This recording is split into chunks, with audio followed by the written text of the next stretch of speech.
Hi, I'm Marisa Parker, née Pier Giovanni, the debut author of Goodbye to Italia, an award-winning World War II love story about my parents in Italy and Africa. Welcome to part 2 of a 3-part webinar as I take you on my journey of writing a family story. Just remember, what was right for me during this experience may not necessarily be the way you decide to go. After all, this is a creative process and each person is different. If you're a return listener, and a special welcome. Okay, so let's get started with part 2, identifying the flow and double-checking facts. So, you have a whole lot of information about your family. You know how the story turns out, right? Well, it's a story about you and your ancestors after all. This image is a brain dump of the information that I started out with. The bottom half shows a linear process and was an indicator for me on how my mind was working. That is, how instinctively I thought events or the tale should unfold or flow. But how could I write it so that my mom would be happy and so as to do her story and that of my dad's justice? It also had to be an engaging account so that my readers would want to read it. What technique could I use to progress the story? How should it start? And how should it end? I didn't actually answer these questions at the beginning of my writing journey. In fact, I just concentrated on getting all the information down and then began fleshing out certain events, either as my mum would remember something extra or as I'd go back over the part of a narrative. Over time, I could see there were other strong themes and influences, and that I had to find out more to provide a fuller picture. What started to become apparent was that my mum and dad both had very powerful female figures in their life. The relationship between Donna Maria, my mother's nonna, and Dirce, my father's mother, was a particularly vibrant one. There's no doubt that against this backdrop, my mum pretty much did as she was told.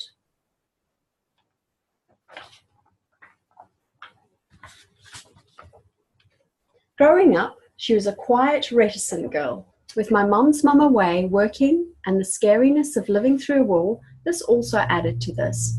And then there's my father's story. He was a real larrikin, a confident teenager, respectful though of his mother, but as he was the apple of her eye, and he knew it, he pushed the boundaries.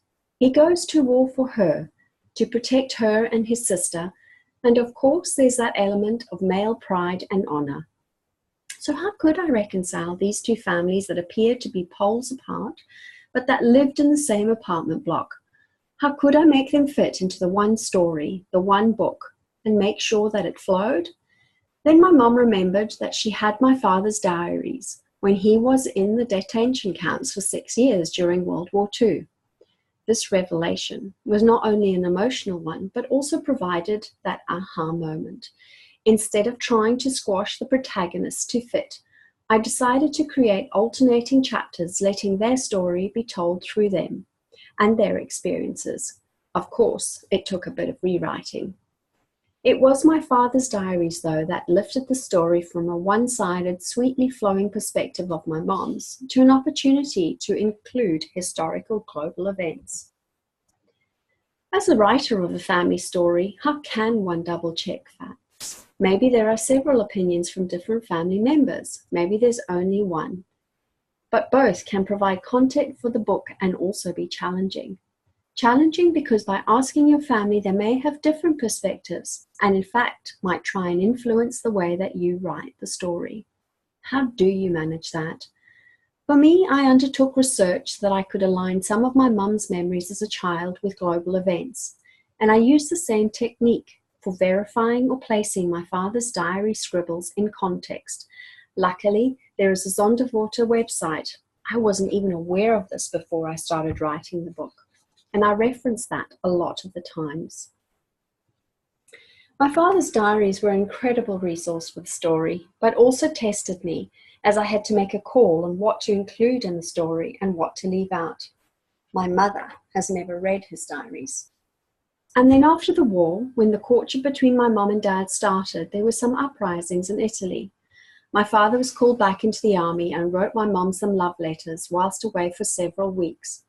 I wanted to include at least one copy of a love letter that my dad wrote to my mum during this time. Not surprisingly, she wouldn't let me. They were too personal. However, by telling me about those letters, I could find out a time when these insurgencies happened in Italy and place those events in context. So, I've had questions about what if a family member doesn't agree with the way your manuscript has been written or some of the content that has been included. Family stories can be emotional. It's important to respect other people's opinions. Ask other family members if they have an issue, or is it just the one person that's concerned? Perhaps other family members can find out what the problem is. At this point, I'd just like to stress that it's very important to save your manuscript in at least 2 places, not only on your computer or laptop, but also as a password-protected backup on a USB or some online storage space. How devastating it would be to lose that information. Also, saving it monthly with a different month name means that if the February file gets corrupted, at least you have the one before that. So, in summary of identifying the flow and double-checking facts, create that mind map, even if it's a loose framework. Jot down those points of what may and what should be included in the story. As your manuscript increases in size, are there sub-themes that become apparent? Should some attention be given to the sub-theme, or does it muddy the waters? Ensure you've saved your manuscript to another place and keep backing it up to both places. It's a family story, is the last point I'd like to make. So, if the family likes the idea but not the way you've written it, you've got to consider those different aspects, which will most likely make it a richer narrative. But it is your manuscript after all, and as long as you are respectful to family members, the final decision lies with you. All right, that's it. Thanks for listening to the second part of 3 webinars on writing a family story. I enjoy hearing from you, so please send me an email via my contacts page on the website, marisaparkerauthor.com. The final and third webinar will focus on researching timelines and seeking feedback.